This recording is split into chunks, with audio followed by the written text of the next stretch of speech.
Hello friend, स्वागत है आप सभी का हमारे यूट्यूब चैनल आर के एस पी एन हब। तो फ्रेंड, आज के वीडियो में हम कवर करेंगे 121 टू 140 तक का जो क्वेश्चन हमारे हैं इंग्लिश लिटरेचर के, बहुत ही इंपॉर्टेंट होने वाले हैं। तो फ्रेंड, आगाज करते हैं अपने आज के सेशन का। तो फ्रेंड देखिए, जो हमारा पहला क्वेश्चन है इसमें कह रहा है कि why did the rebels of 1381 target the church. यानी जो रेबल्स था, विद्रोह था 1381 का, उसका जो टारगेट था चर्च क्यों था। बिहेडिंग द आर्चबिशप्स, और जो उसके आर्चबिशप थे, ठीक है, जो उसके सर्वेसर्वा थे अब द कैंटरबरी के, तो उनको बिहेडिंग यानी उनको बिहेड करना, मतलब उनको एजाजिनेशन करना, उनकी हत्या करना, ऐसा क्यों था, ऐसा इन्होंने क्यों किया था। तो यहाँ पर हमें बताना है। तो देखिए, इसमें क्या था, देयर लीडर्स वर लोलार्ड, उनके जो लीडर्स थे लोलार्ड थे, एडवोकेटिंग रेडिकल रिलीजियस रिफॉर्म, और वो एडवोकेटिंग कर रहे थे किसको, रेडिकल रिलीजियस रिफॉर्म को। या फिर the common people were still essentially pagan, या फिर जो कॉमन पीपल थे वो शुरुआती में कैसे थे, पैगन थे। या फिर जो हमारा थर्ड क्वेश्चन है, तो देखिए कह रहा है कि they believed that writing a skill largely confined to the clergy was a form of black magic. यानी कह रहा है कि द दे बिलीव्ड, उनका मानना था कि जो उनकी राइटिंग है, उनकी जो बड़ी मात्रा में जो उनकी स्किल थी, ठीक है, वो कन्फाइंड करती है यानी किसको, क्लर्जी को, कि वो एक ब्लैक मैजिक को वो क्या करती थी, यानी बढ़ावा देती थी। या फिर जो हमारा चौथा ऑप्शन है, हमारा कह रहा है the church was among the greatest of the oppressive land owners. या फिर जो चर्च थे वो किनके साथ थे, जो ऑपरेसिव लैंड ऑनर्स थे, बड़े बड़े लोग थे, उनके साथ थे। या फिर यहाँ पर हमारा जो पांचवा ऑप्शन है, ई एंड सी ओनली है। तो यहाँ पर हमें बताना है 121 में कौन सा हमारा करेक्ट ऑप्शन है। तो फ्रेंड देखिए, यहाँ पर जो हमारा जो करेक्ट आंसर हो जाएगा, ये बात यही थी कि जो the church was among the greatest of oppressive land owners. यानी जो चर्च था वो किसके हाथ में था, जो बड़े बड़े लोग थे उनके हाथों में था, ठीक है, और उनके हिसाब से ही सारे निर्णय लिए जाते थे। तो करेक्ट आंसर हमारा क्या हो जाएगा, डी वाला हो जाएगा। इसीलिए 1381 का जो क्या हुआ था, विद्रोह शुरू हुआ था, जिसमें बिहेडिंग किया गया था किसको, आर्च बिशप्स को, ठीक है। तो करेक्ट आंसर यहाँ पर हमारा डी वाला हो जाएगा।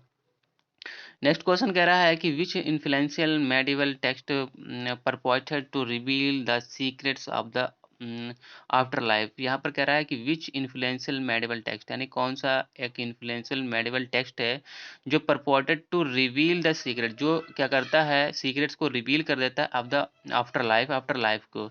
यहाँ पर बताना है कौन किसका वर्क है। तो यहाँ पर देखिए, दांतेज की डिवाइन कॉमेडी है, या फिर जो नेक्स्ट हमारा जो ऑप्शन है कह रहा है कि वोकेशियस को डेकामोरन है, या फिर the dream of the road, या फिर Chaucer the legend of good women, या फिर गोवर्स कॉन्फेसियो अमांटिस है।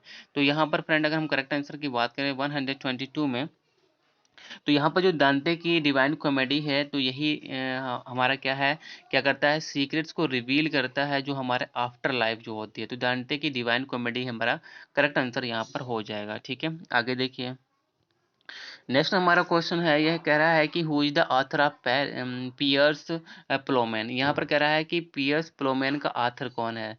सर टॉमस मेलोरी हैं, मार्गरी कैम्पे हैं, या फिर जॉफरी चौसर हैं, विलियम लैंगलैंड हैं, या फिर जॉफरी ऑफ मैनमथ हैं। तो यहाँ पर हम फ्रेंड करेक्ट आंसर की बात करें पियर्स प्लोमैन की, इसके राइटर कौन है, तो 23rd में हम बात करें तो विलियम लैंगलैंड है। तो यहाँ पर करेक्ट आंसर हमारा क्या हो जाएगा, डी वाला हो जाएगा।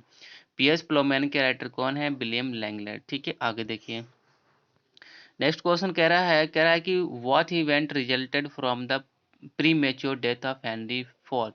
यानी क्या कह रहा है कि व्हाट इवेंट रिजल्टेड, यानी वो कौन सी इवेंट घटना थी जो जिसका ये परिणाम था, किसका, क्या प्री मेच्योर जो डेथ हुई थी हेनरी फिफ्थ की। तो यहाँ पर बताना है द बैटल ऑफ द एगिनकॉर्ट, या फिर the battle of the Hastings, या फिर द नॉर्मन कॉन्क्वेस्ट, या फिर द ब्लैक डेथ, या फिर the war of the roses. तो यहाँ पर किस वजह से हेनरी फिफ्थ की प्री मेच्योर यानी बहुत ही जल्दी उनकी डेथ हो गई थी। तो यहाँ पर बताना है 124 में, तो the war of the roses, यानी जो वार ऑफ रोजेस चल रहा था उसी की वजह से यानी उसी में क्या हो गई थी, हेनरी जो फिफ्थ है उनकी डेथ हो गई थी। तो करेक्ट आंसर यहाँ पर हमारा ई वाला हो जाएगा, ठीक है। आगे देखिए, नेक्स्ट क्वेश्चन कह रहा है कि विच लिटरेरी फॉर्म यानी कौन सी लिटरेरी फॉर्म है developed in the 15th century, जो 15th सेंचुरी में डेवलप्ड हुई। पर्सोनिफाइड वाइसेस, जो पर्सोनिफाइड करती है वाइसेस बुराइयों को एंड virtues और गुणों को। तो यहाँ पर बताना है कि वो कौन सी लिटरेरी फॉर्म्स है जो 15th सेंचुरी में डेवलप हुई थी और जो पर्सोनिफाइड करती है बुराइयों को, वाइसेस को एंड virtues यानी सद्गुणों को। ठीक है, तो यहाँ पर द शॉर्ट स्टोरी है, द हीरोइक कपल एपिक है, या फिर द मॉरलिटी प्ले है, या फिर रोमांस है, या फिर द लाइमरिक है। तो यहाँ पर 125 में हम करेक्ट आंसर की बात करें तो यहाँ पर देखिए लाइमरिक क्या होता है, यही जो होता है यही हमारे एक 15th सेंचुरी में ये डेवलप्ड हुई थी, एक लिटरेरी डिवाइस है जो वॉइसेस और virtues को क्या करती है, पर्सोनिफाइड करती है। तो लाइमरिक यहाँ पर करेक्ट आंसर हो जाएगा। ठीक है, आगे देखिए नेक्स्ट क्वेश्चन कह रहा है कि which of the following statements about Julian of Norwich is true. यहाँ पर कह रहा है कि कौन सा स्टेटमेंट जूलियन जो थी नॉर्विच की उसके बारे में यहाँ पर करेक्ट है। She sought unsuccessfully to restore classical paganism, या फिर she was a virgin mighty tea, या फिर she is the first non women writer in the English vernacular, या फिर she made pilgrimage to Jerusalem, Rome and Santiago, या फिर she probably never met Margery Kempe. तो यहाँ पर friend हमें करेक्ट आंसर की बात करें तो यहाँ पर 126 में जो करेक्ट आंसर हमारा हो जाएगा, तो यहाँ पर हमारा हो जाएगा सी वाला, यानी कह रहा है कि she is the first non women, यानी वो पहली ऐसी वुमेन थी जो जानी जाती थी राइटर में इन द इंग्लिश वर्नाकुलर में। तो यहाँ पर करेक्ट आंसर हमारा हो जाएगा।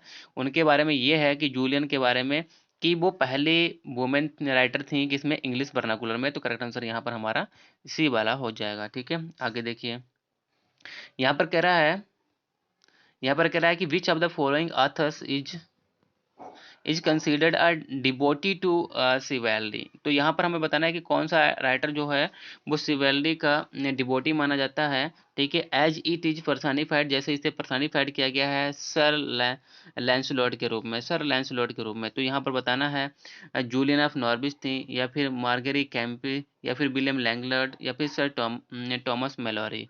तो यहाँ पर फ्रेंड हम करेक्ट आंसर की बात करें 127 में, तो हमारा जो करेक्ट आंसर हो जाएगा वो सर टॉमस मेलोरी है।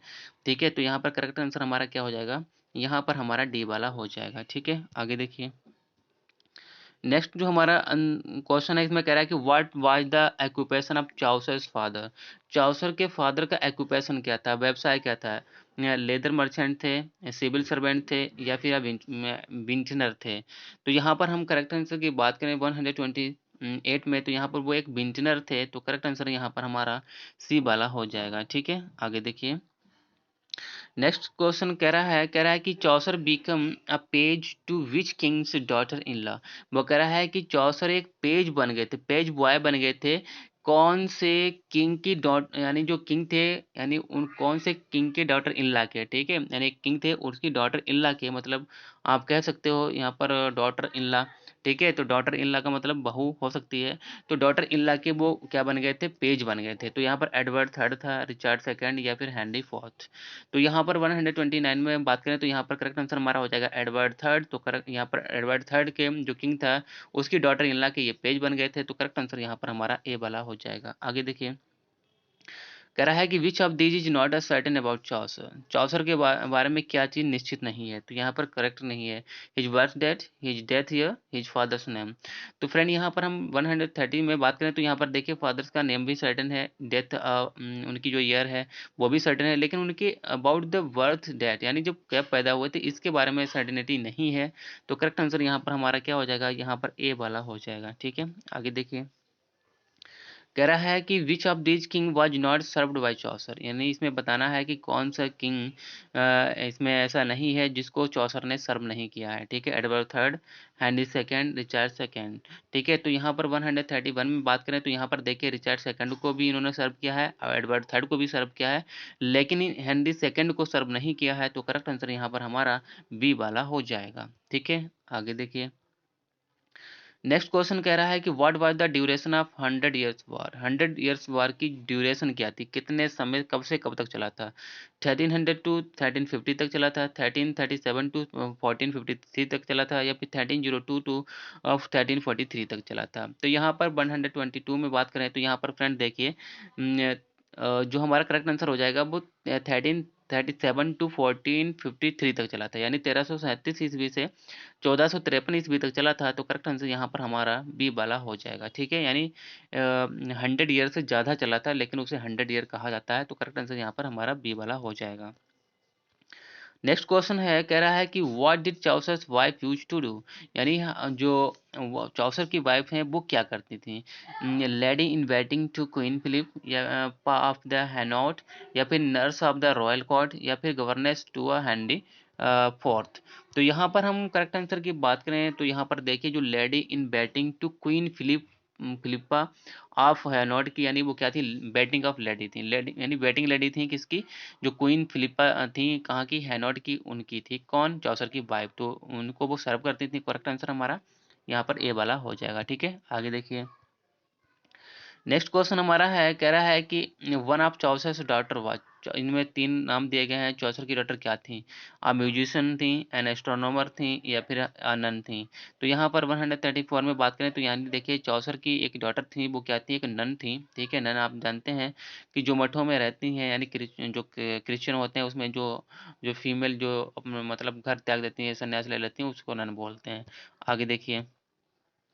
नेक्स्ट लिखा हुआ है कि in which year Chaucer was imprisoned by the French, कौन से साल में जो चौसर को फ्रेंच के द्वारा इम्प्रिजन कर दिया गया था। 1360 में, 1357, 1378।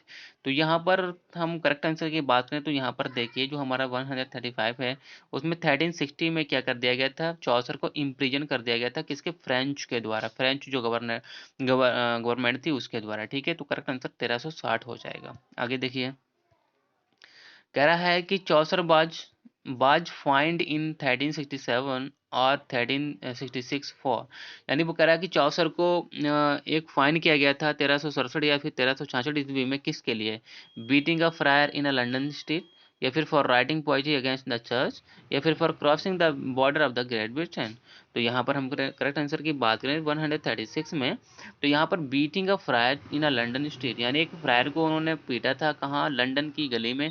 तो करेक्ट आंसर यहाँ पर हमारा ए वाला हो जाएगा। ठीक है, आगे देखिए। नेक्स्ट क्वेश्चन है, कह रहा है कि Chaucer was made in charge of many places, which of this was not in his charge. कह रहा है कि Chaucer was made in charge, यानी चौसर को चार्ज बनाया गया बहुत सारे महलों में, लेकिन इनमें बताना है कि कौन से एक ऐसा महल है जिसमें वो इंचार्ज नहीं थे। वेस्टमिनिस्टर पैलेस के, टावर ऑफ लंदन के, Saint George chapel at Windsor के, या फिर बकिंगम पैलेस के। तो यहाँ पर हम करेक्ट आंसर की बात करें 137 में, तो यहाँ पर बकिंगम पैलेस के वो इंचार्ज नहीं रहे थे। तो करेक्ट आंसर यहाँ पर हमारा डी वाला हो जाएगा। ठीक है, आगे देखिए।